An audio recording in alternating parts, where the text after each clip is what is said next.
Welcome. This is Chuck Ridgway, Automation Technology Manager here at Horner. Back after a week of vacation. I'm glad to be back. Well, I guess I'm glad to be back. I had a pretty good vacation. Hopefully you didn't mind the fact that we were quasi-live last week. Casey was absolutely live, but I was getting some sun, if you will, still peeling a little bit here. Today we are glad to be covering a great topic. It is serial port operation in Horner OCS all-in-one controllers. Now, I know a lot of us think of serial ports as being pretty old-fashioned devices. You know, we'd rather be working on higher speed communication networks like Ethernet and, other options, but there's a lot of it out there still. So control engineers, we need to understand serial ports and be able to handle them really well. Joining me today is my normal sidekick here. Wait a minute, that's not Casey Gardner. Looks like Nate Beachy. Oh, Nate, you forgot to enable your microphone. Forget to enable my microphone. I said I wasn't going to do that. This is Casey Gardner and my Nate Beachy COVID mask, by the way. There you go. Sorry about that. I don't think I buy that. As good as masks are these days, I don't think I buy that. Casey's going to be gone for a couple weeks, taking care of some pretty important stuff. We'll let him talk about that when he gets back. Meanwhile, some of you may recognize Nate from the fact that he's been putting on Horner training for years.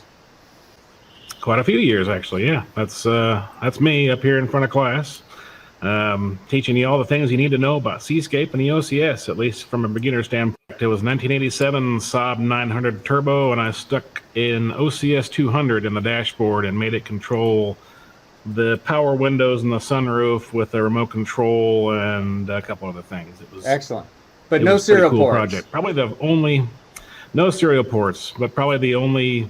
First and only automated 1987 Saab 900 ever. Absolutely. Well, Nate's joining us in Casey's role today. Basically, he'll be monitoring the chats. He'll be answering any questions that you may have that you want to chat in during the session. And he'll be joining me again at the end to answer any questions that may be remaining. So thanks for being with us today, Nate. No problem. All right, let's go ahead and get started. Okay, serial port operation for Horner OCS all-in-one controllers. So today's topic, here's what we're going to cover, because serial ports is kind of a broad topic. We want to cover what we mean by serial ports. We're going to talk about the different serial standards, how serial communications works. We're going to talk about ASCII communications specifically, and we're going to talk about practical applications for ASCII. Now, we've covered in these webinars and other sessions, we've covered things like Modbus protocol. We've covered a variety of other protocols, some that are Ethernet based, some that are serial port based. Today we're really going to focus on basic RS232 communication and straightforward ASCII type communications. That's what we're going to cover today. Okay, I know some of you are probably right now thinking, seriously? We're covering serial ports in 2021? But as I mentioned in the intro, they're still everywhere in industrial applications. And there's a reason for that. Serial ports can be very noise immune. They can be used over long distances. They can be supported by less sophisticated devices that we want to, implement or add to our automation systems. They can interface with older generation devices that are still installed and will be installed for a number of years. So it's really, again, a topic that as control engineers, it's important that we understand. Okay, what is a serial port? Basically, the port, an electrical connection that provides a means for two devices to exchange data.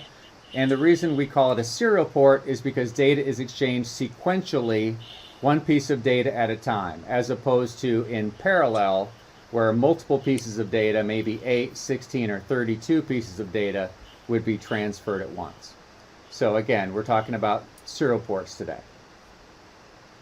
All right, now when you're talking about serial ports, there's really two different categories that you really need to understand when it comes to communications. You have asynchronous communication and you have synchronous communication.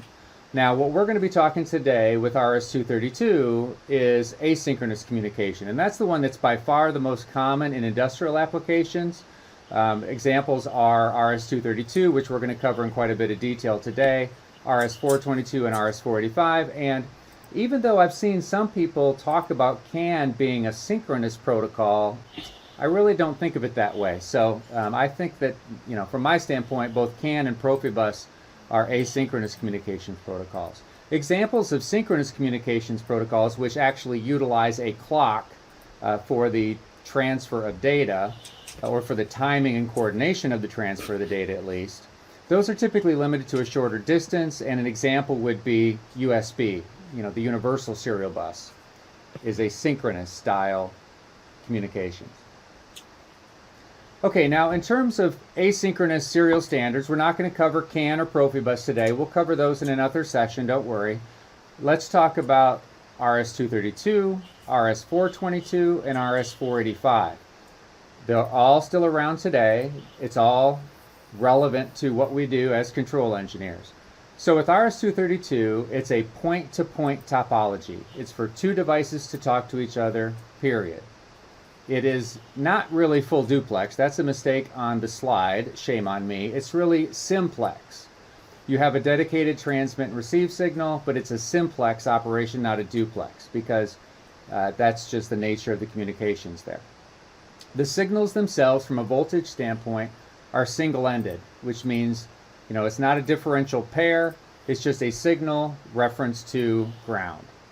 And the max distance traditionally that's been used with RS232 is 50 feet. Now, the official spec actually talks about a capacitance rating and the maximum capacitance that can be driven. So that's really the official spec, but for a rule of thumb, 50 feet is a good spec to use there. Now, what RS422 does different than RS232 is it is a multi-drop topology. So that's the scenario where you can actually have multiple devices all talking over the same serial lines. It is full duplex when we're talking about RS422, and it uses differential signals. So it's not just a transmit signal reference to ground. It's actually a transmit pair, a receive pair, a handshaking pair, etc. So the signals are differential, which allows maximum distances to be much longer, up to 4,000 feet as a typical rule of thumb.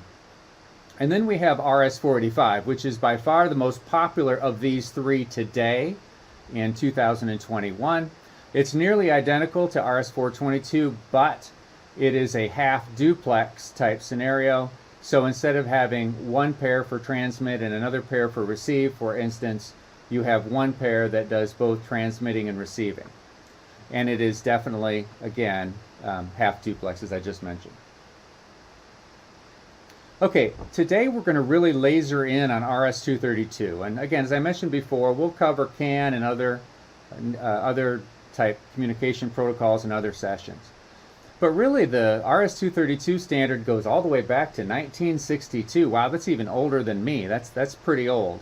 And that standard defined the voltage and the signal levels, the common pinouts. It defined the minimum control information that needed to be shared between the two devices. So that basically was developed in 1962, and it was officially called the interface between data terminal equipment and data circuit termination equipment, employing serial binary data exchange. So that is a mouthful. Definitely sounds like something that a committee would come up with for sure. Okay, now buried in that description are two important terms that you should understand. Those are DTE devices and DCE devices. Again, RS232 is a point-to-point communications between two devices, one being a DTE and the other being a DCE. The DTE is usually the master in a master-slave protocol type scenario. The DCE is usually the slave. The RS232 pinout is defined from the perspective of the DTE device, so that's something that's important to understand. We'll cover a lot more about pinouts here shortly. I guess we'll cover it right now. Oh, that's a duplicate of the last slide. How about if we move on to the next slide? There we go. Okay, so this is the more or less original pinout that came out. And my reaction when I saw this was yikes. I spent a lot of time on RS232 when I was a young controls engineer, and I had no clue that all these signals existed. And we are not going to go through a detailed description of all 25 of these, 24 of these signals, as one of them at least seems to be unassigned. Thank goodness. Instead, when I started as a controls engineer back in the late 80s, early 90s, this is pretty much the pinout that we were dealing with. It was 9 pins primarily, a mixture of transmit signals, receive signals, handshaking signals, modem-related signals, all that kind of stuff. Now, thankfully, for the most part, modems have mostly gone the way of the dodo bird. So even though this is simpler, we're going to talk about even simpler type pinouts here, and that is primarily the receive and transmit signals, the ground reference, and then the handshaking signals, which are request to send and clear to send. And for even better news, in a lot of applications these days, you only really need the 3 pins, transmit, receive, and the ground reference. So again, it looks extraordinarily complex, at least in terms of the number of pins that are available in the standard, but usually it boils down to 3 pins, sometimes 5. Now, there can be a lot of confusion around RS232. For a number of years, it was fairly simple. You had a 25-pin pinout and you had a 9-pin pinout. Even though there were lots of pins, there were only really a couple that were in use in those days. However, the D-subs that were traditionally used are kind of big in today's miniaturized world, and so many people, many companies have sought ways of shrinking those connectors down so that serial port connections can be supported, but maybe not through the same old serial port connectors. So when you have very compact products like our own, the Horner OCS all-in-one controllers, especially when you're talking about our Micro Series and our XLE and XLT and XL4, those are some pretty compact products. And early on, we transitioned, really in the early 2000s, we transitioned away from 9-pin D-subs and towards modular jacks. Now, one thing you have to be careful of with modular jacks, and it's not all our fault, we're just one of the manufacturers following the wave. Modular jacks are used for a lot of different type communications signals, including Ethernet and CAN and serial ports like we're talking about here. So you need to really check the pinout to make sure, check the silk screen on the device to make sure you're plugging into the right spot. And there is no universal standard for a modular jack pinout. Manufacturers pretty much just use what is convenient for them. And just like us, many manufacturers provide multiple ports on a single connector. So what I'm showing you there on the screen is our MJ1, MJ2 pinout, which is all housed on a single connector on all of our lower end products up through our 4-inch products. And effectively, that gives you both an RS232 and an RS485 port on the same connector. So obviously that's not a standard pinout. Now, I did mention before that the RS232 pinout is defined from the perspective of the DTE device. So that means that in the original spec, officially, the transmit pin, the one that's labeled transmit, is the one that's used to transmit by the DTE. It's also officially supposed to be the label on the other port as well for the DCE. So if you are a DCE type device, let's think of it as a slave, officially if you follow the standard, your receiving port, the one you receive data on, should be labeled TD or TXD.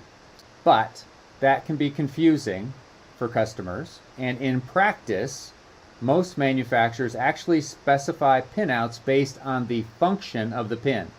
So the pin that's used to transmit, whether it's a DTE or a DCE, is labeled transmit.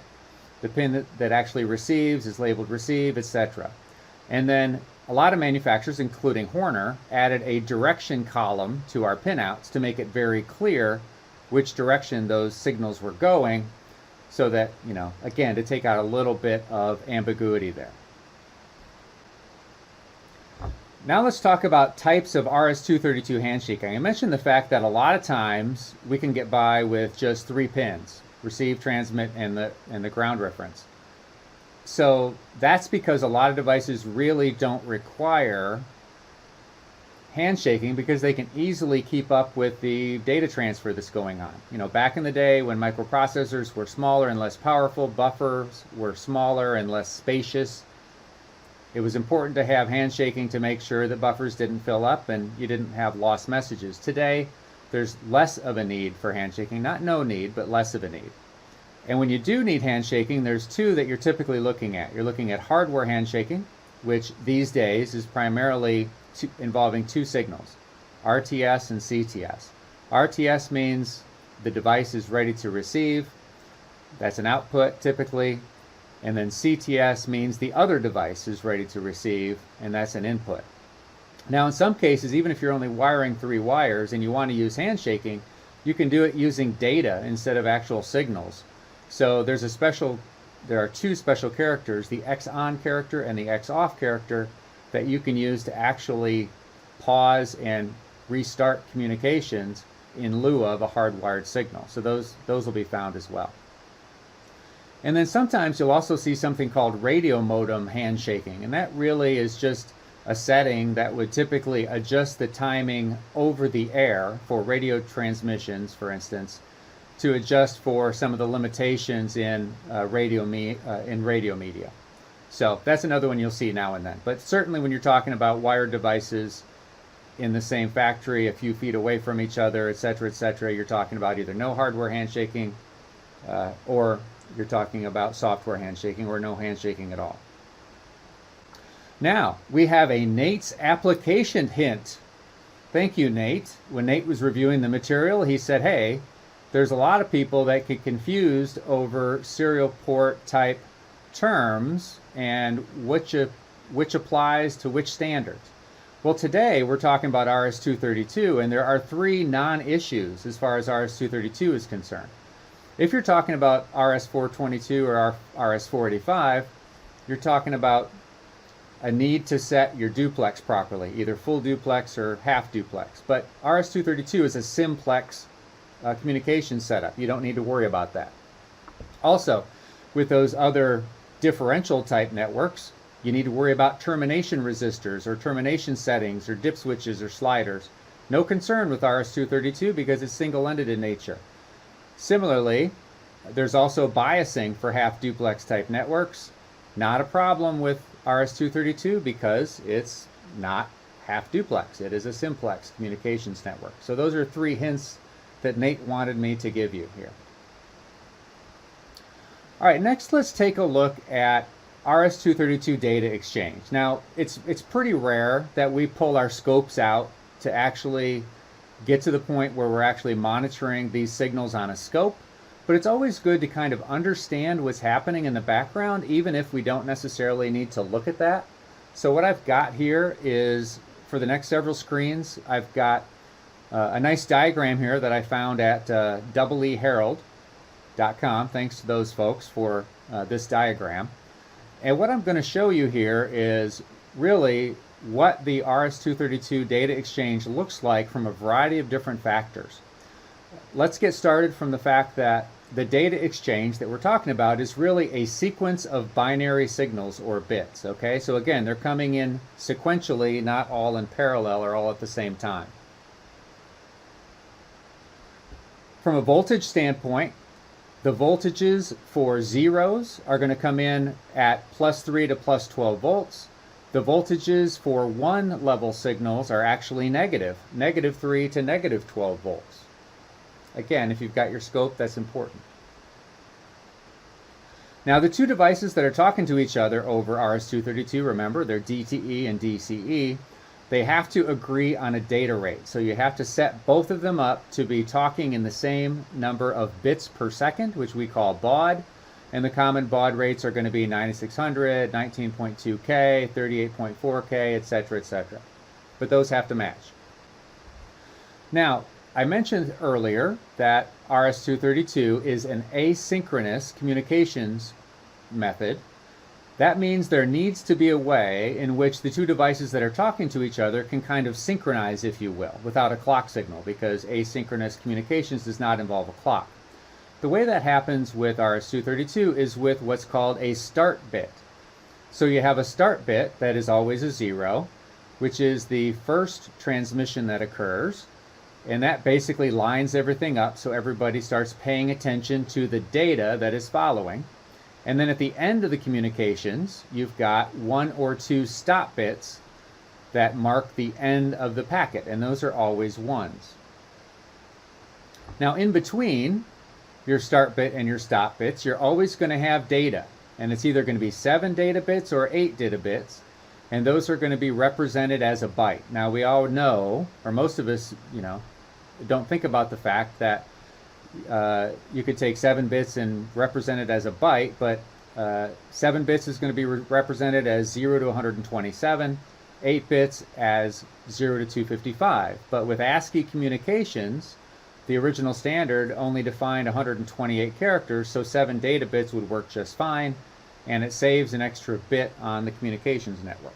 So again, your data bits are either going to be 7 bits or 8 bits. Now, again, we mentioned that these bits happen sequentially, so you need to know the order, and the least significant bit is always sent first, and the most significant bit is sent last. Now, there's always the potential for errors, for one of the bits to be received improperly because of noise or something else. And RS232 has an optional feature called Parity that you can enable, which is kind of a rudimentary form of error checking. Basically, there is an optional parity bit that follows the data that comes before the stop bit. Now, there are 2 different types of parity that you can use. You can use even parity or odd parity. Well, you can also use no parity at all, where there's no parity bit. But if you're using even parity, it means that the total number of bits, of 1s I should say, the total number of 1s should be even if you're using even parity. And that's the number of 1s in the data plus the number of 1s in the parity bit. So if you have a transmission that includes 3 1s as part of your data, and you're using even parity, then you need to turn that parity bit on so that you'll end up with a even number of 1s. If you're using odd parity, it's the same situation. If the number of 1s in the data is already odd, you leave the parity off. If it's not, you turn the parity on. So that's the parity bit. And here's the information I gave you verbally a second ago.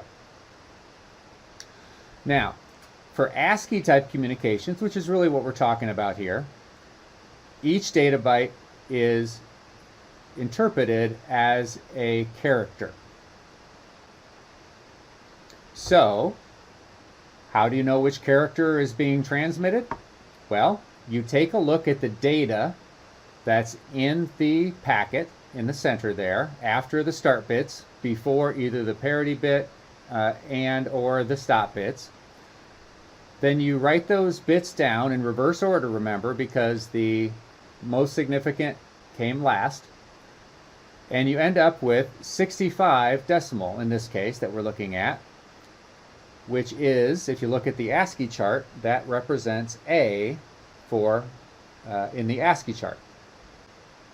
And we'll cover that, we'll show you that ASCII chart here in a second. So again, what is ASCII? We're transitioning here now from discussions about RS232 to discussions about ASCII. And on that last chart, we talked about the fact that we're taking our RS232 communications data and we're interpreting it as an ASCII character. Okay, what is ASCII? Basically, it encodes characters into integers, so anything that you can print, and even some things that you can't print, get assigned an integer code between 0 and 127 typically. It was originally based on the English alphabet. It stands for American Standard Code for Information Interchange, and it was developed based on, or at least from, telegraph code. How about that, huh? So all the way back to the telegraph. And you thought us control engineers got to work on all new technology, huh? ASCII itself was established in the early 1960s, and it was last modified in the mid-1980s, I think about 1986. The basic ASCII character set has 128 characters, and there is an extended character set now. Probably that's what they did in 1986, I'm guessing, and that includes 256 characters. Okay, so this is what an ASCII character set looks like. This is kind of an interesting one. Thank you, computersciencewiki.org, because this one actually has a couple interesting features in this chart. And you can find ASCII charts online, a whole variety of different places. The first section there, it shows all the ASCII characters that aren't really printable. They're control characters, if you will, for things like, you know, carriage returns and line feeds and all that kind of stuff from the old days. But those characters are still used today in some applications.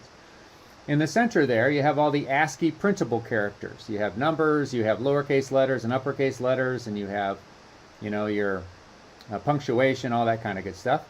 And on the right-hand side, you have the extended ASCII characters that were added probably in 1986 with codes ranging from 128 all the way up to 255. So again, when we are looking at the data in our RS232 communications, if we're talking about a straight ASCII type communications, we're going to look up on this chart and we're going to see, okay, for data number 78, for instance, oh, that's a capital N. So that sort of thing. So that's the ASCII chart.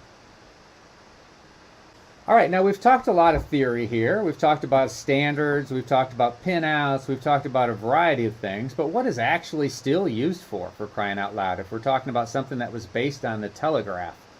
Well, it's used on a lot of legacy industrial devices that are still out there, and they're going to be there for a number of years.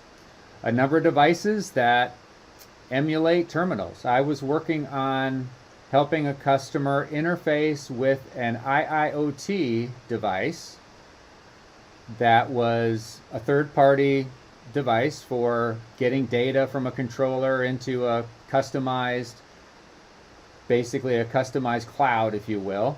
And the communication that thing was using was based on an old terminal, like the old style terminals. So I got to pull out my 1980s and 1990s level serial port knowledge and help him get that accomplished. It's also used on any kind of unencrypted, English readable devices, again, where they're not using sophisticated protocols, they're just doing really simple stuff. And it's still the best example, really, are barcode readers, as well as basic card readers, you know, not ones with any encryption or anything, but barcode readers and card readers are probably the best example. Okay, so if I'm going to interface to a ASCII device, what's the process involved? And how does the OCS actually support it? Well, the OCS has the ability to deal with ASCII data. Remember, ASCII data is effectively characters, and each character is defined by a byte. And we all know that bytes are 8 bits long. The character codes could be between 0 and 127. In some cases, there could be extended character codes. But the OCS has the ability to deal with ASCII data by storing each character as half of a word, so 2 characters per word. So if you've got a general purpose R-type register, for instance, you can store 2 characters in that, where the first character is stored in the lower byte of the word, and the second character is stored in the upper byte. Then the OCS also supports a series of function blocks that are geared with dealing with either characters or strings or serial ports for raw ASCII, whatever the case may be. There are serial port open and close commands, send and receive blocks. We'll talk about those and show a demo of those. You can still interface with serial modems, believe it or not. You can move string type data around. You can compare 2 different strings and see if they match or don't match. You can calculate how long strings are for something, maybe that for a string maybe that you received from a barcode, whatever the case may be. So there are still a variety of different ways of interfacing with serial ports and serial port characters, ASCII characters, in the OCS. Okay, so the process we would use really to interface with any serial device, but let's talk about a barcode scanner. This is a pretty typical use case here, okay? So the first step is we got to get the pinout right, and we spent several slides talking about pinouts.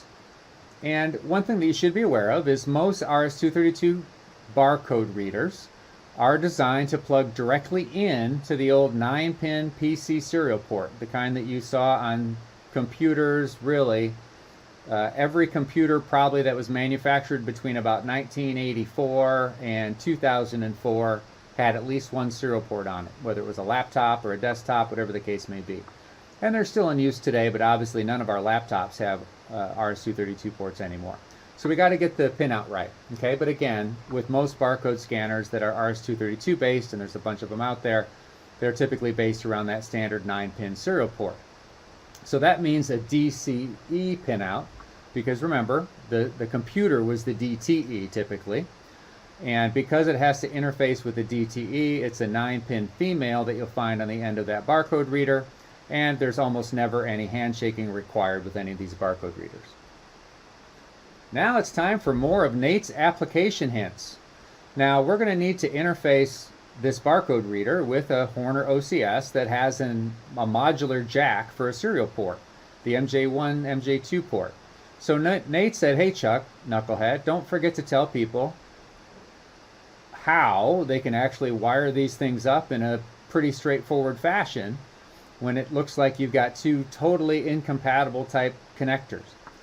Well, he asked me to mention we have a nifty MJ2 to terminal adapter shown there at the top.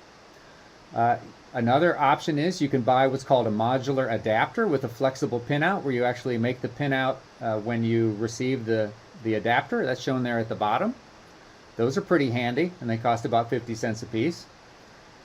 And then you can always just chop off a patch cable, standard Ethernet cable, and since with the OCS, the RS232 signals are pins 6, 7, and 8, you can effectively just use the standardized color codes on a chopped off RJ45 Ethernet cable, where pin 6 is green, pin 7 is brown and white, and pin 8 is brown. So thank you, Nate, for those application hints.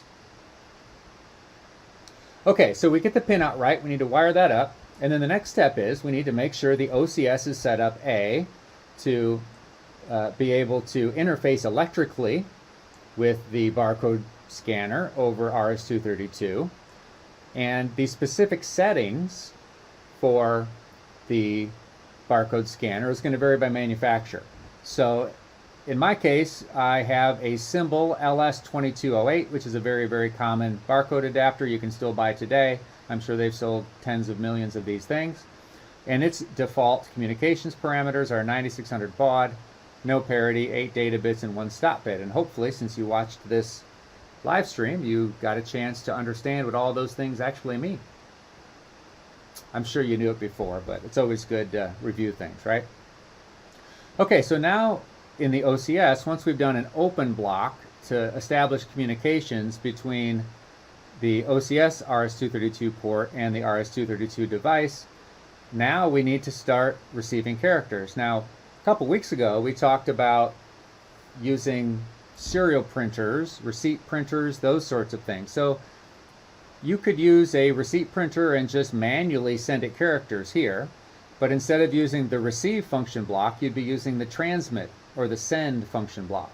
But in this case, I've got a barcode scanner, the communications is all one way, I'm receiving characters from it, it's not sending me anything, so I'm just going to be using the receive function block. And to specify that block fully, you just specify the port you're receiving characters from, the maximum number of characters that you want to receive from that port, in one go.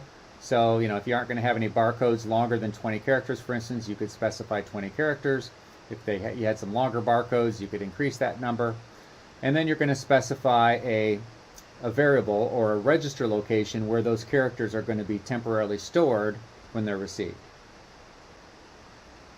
And then finally, once you receive those characters and you know you've got what you're looking for, at that point, you're going to utilize other ladder logic, things like move functions, etc., to move the data from the registers that receive where the characters came in into maybe a more permanent variable or a different register location where you can access them and process them and those sorts of things.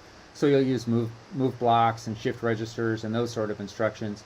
Then when you're done moving the data over to a new variable, You can clear the incoming variables that are acting as the serial port buffer, and then re-enable the receive block, not the move block, re-enable the receive block so that you can be ready for the next transmission. Okay, so that's enough slides. Let's start taking a look at a demo here and show you how we might do this. All right, so I've got Seascape here, and this is just one of the more recent versions. I think this is 9.9 Service Pack 3, but this functionality has been around a long time. So I'm going to go ahead and just show you a couple rungs and how you would set those up to get going and to do just about everything you need to do just to receive characters. And then I'm going to show you a couple example programs that are actually more fully developed for complete handling of barcodes. All right, but let's just start from scratch here. All right, so I'm going to start with after I drop this always on contact here, I'm going to start with an open function block. Okay, so that is found under the COM operations tab here. It's the first one listed, open communications. And this is a function block that's used in a couple different scenarios. Anytime that you are effectively acting as, I guess we'll say, a slave over RS232 or RS485, you're going to need to use this open function block. All right, you specify the port. In this case, MJ1 is our RS232 port. That's what I want. You need to get your communication parameters proper. It just so happens the defaults for the OCS match up beautifully with the defaults for the barcode scanner that I have. If it didn't, I could go ahead and change to more appropriate settings. From a protocol standpoint, when you're talking ASCII, you're going to select generic. Okay, probably ASCII would be more descriptive, but we'll just go ahead and leave it at generic. And you'll notice that the mode is grayed out because MJ1 is fixed as an RS232 port. Okay, so this rung, when it executes, is effectively going to configure MJ1 as a RS232 port with these communication parameters. The next thing we have to do is we have to effectively receive characters. All right, so I'm going to use the receive communications data function block here.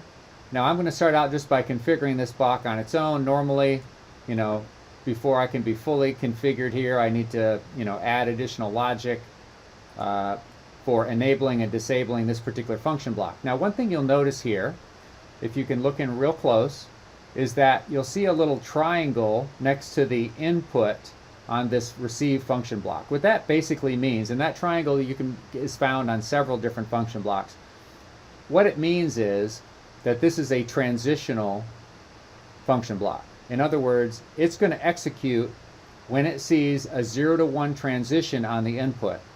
And then once it's done executing, it's not going to execute again until the input goes away and comes back again. So that's an important point. Okay? But in terms of configuring the receive port or the receive block here, you're going to configure what port do I want to receive characters on, how many characters or bytes am I going to be receiving maximum. Now this could either be another variable or it could be a fixed amount. I'm just going to go ahead and say 20 here.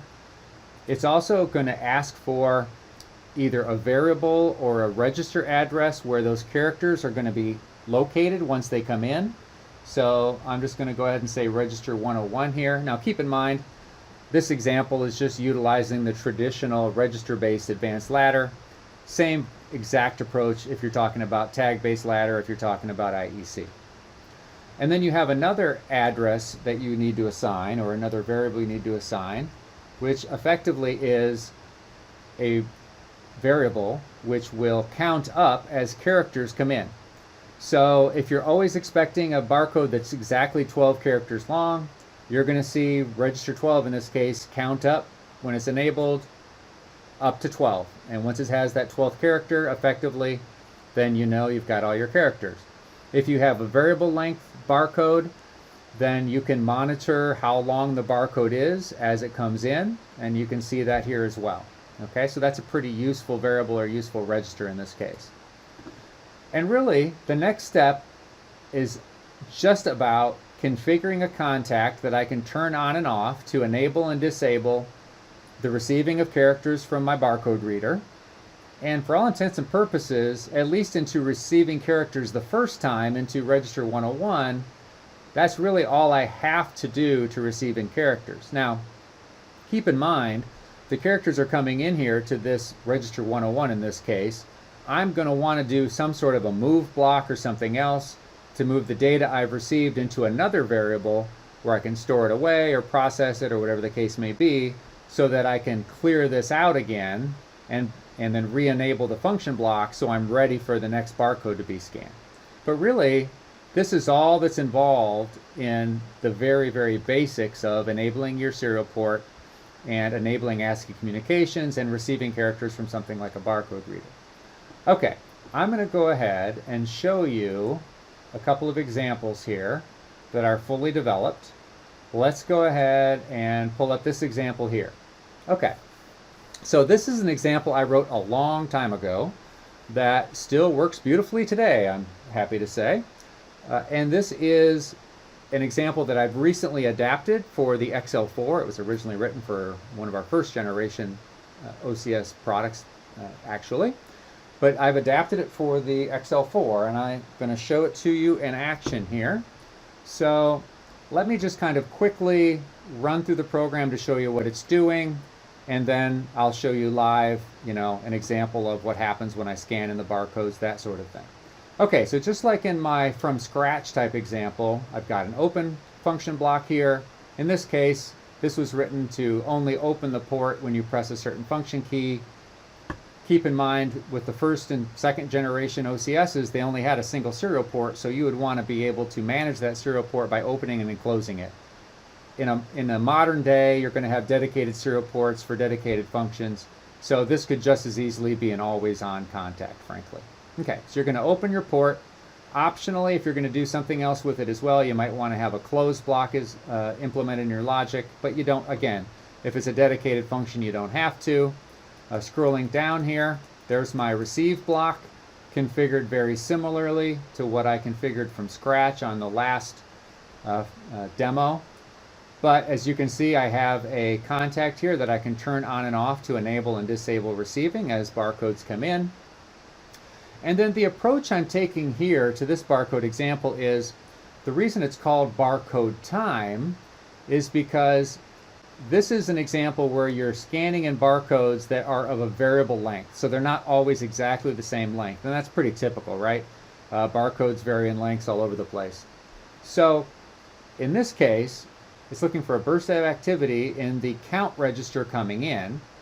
And then when it sees the fact that that count register has stopped changing, it's non-zero, but it stopped changing, it starts a timer that times up to 1/4 of a second. And then when that timer expires, it says, well, it's been 1/4 of a second since characters have been coming in, so I think I'm done. And in today's modern world, I think we could probably tighten that timing up considerably down to 50 milliseconds or 100 milliseconds comfortably. And then when we're done receiving characters and our timer's expired, we're copying the characters over into another register or another variable, clearing out the characters that receive in the characters, and then reset the function block so that the next barcode can happen. Okay, so that's basically what this example does. And then if I take a look at the screens that are created here, pretty simple stuff. We have a port ready light that's on as long as the port is open. This is what we can use to set the maximum number of characters. I've made that a variable instead of a fixed setting here. And then this is where the data, after it's been moved over to a storage register, this is where the data shows up.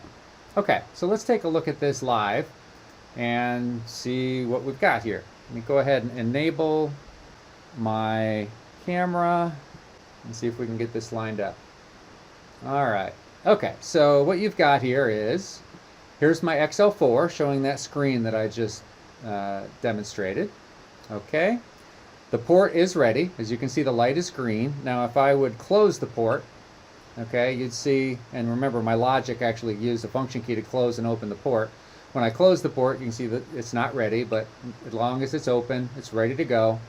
I've set a maximum length of 20 characters, and this is the last barcode that I actually scanned before the show. So let's go ahead and scan some new ones so you can see the new data coming in. I've got this barcode reader here. Let me go ahead and scan in. There we go, made in China. How exciting.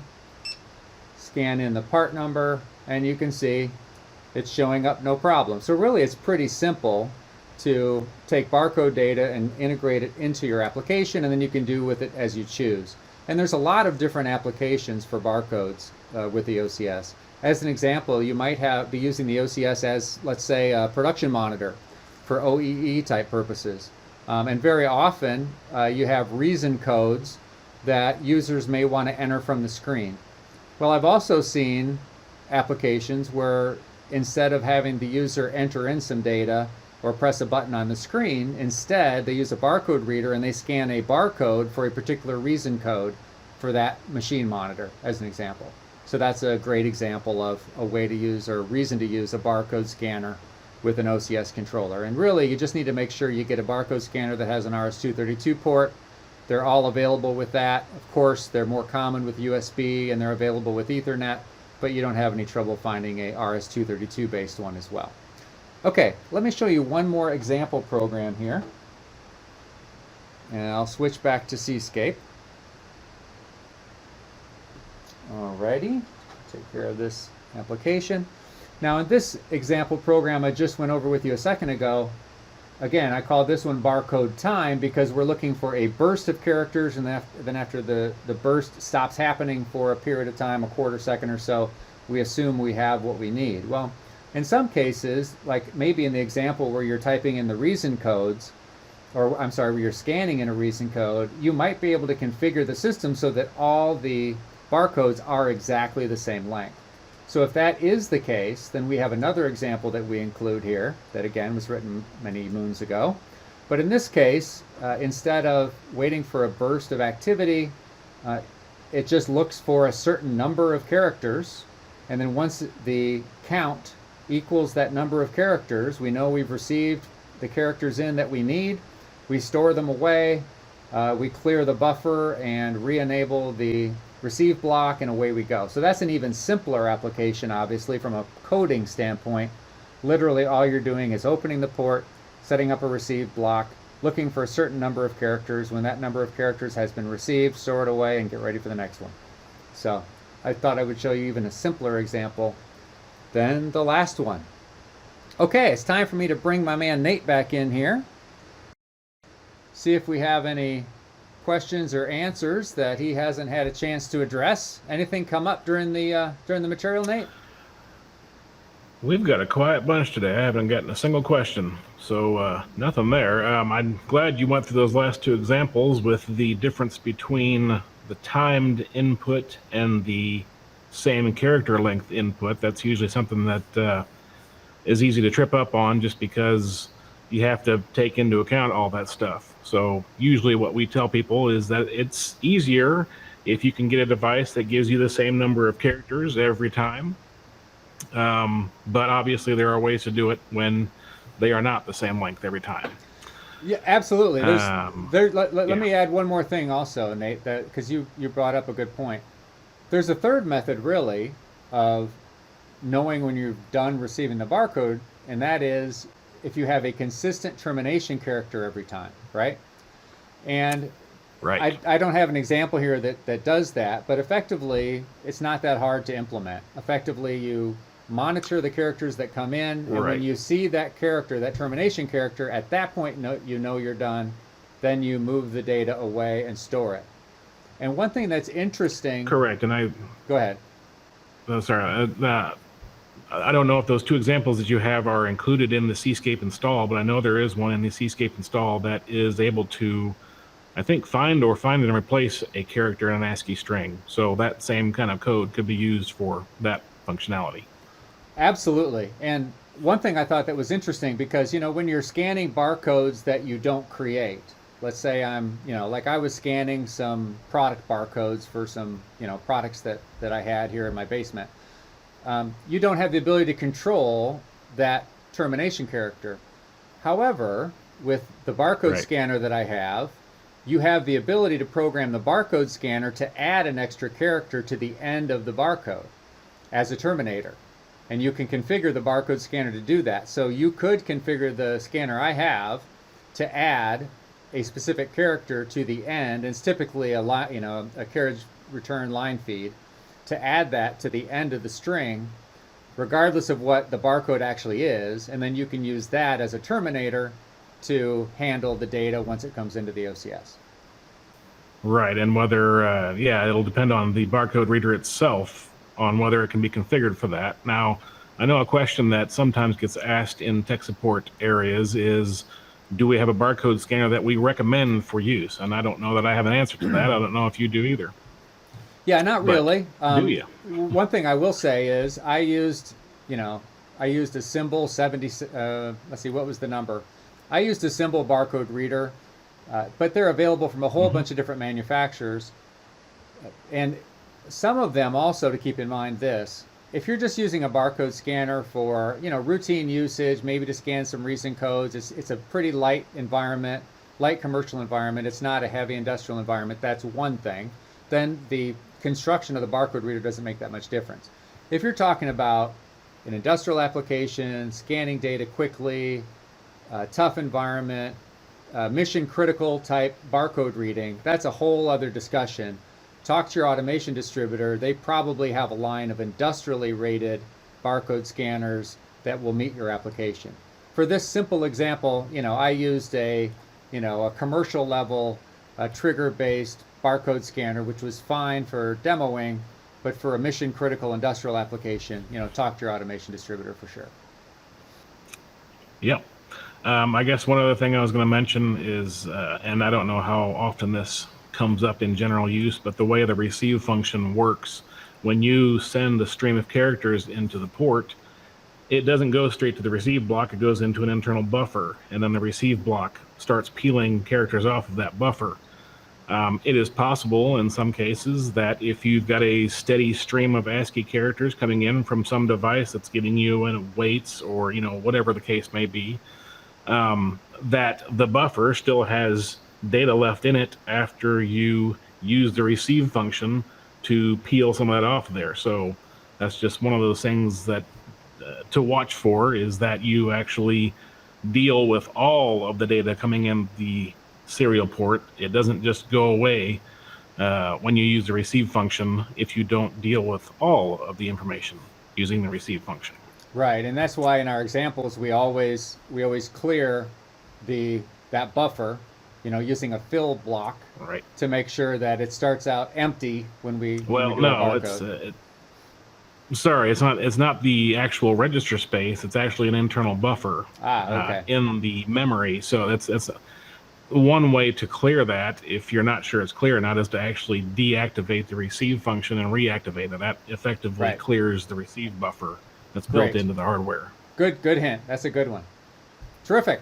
Well, thanks, Nate. It's been fun. No problem. One thing I want to mention is we do have coming up weekly live streams every Tuesday at 2 o'clock, just like this Tuesday. So April, we've got one a week, as I mentioned, and then we've also got an exciting product launch webinar for mid-April as well. It's an exciting new product. Can't wait to tell you about it. It's not one that we've introduced to the world at this stage. So that'll be happening mid-April. But check your e-newsletter from Horner for a complete schedule for April's events, including not only our weekly live streams, but also our big product launch webinar scheduled for approximately the middle of April. So again, thanks for joining us today. I think we will wrap up with that particular news. I want to thank everybody for joining us, and we look forward to seeing you next Tuesday.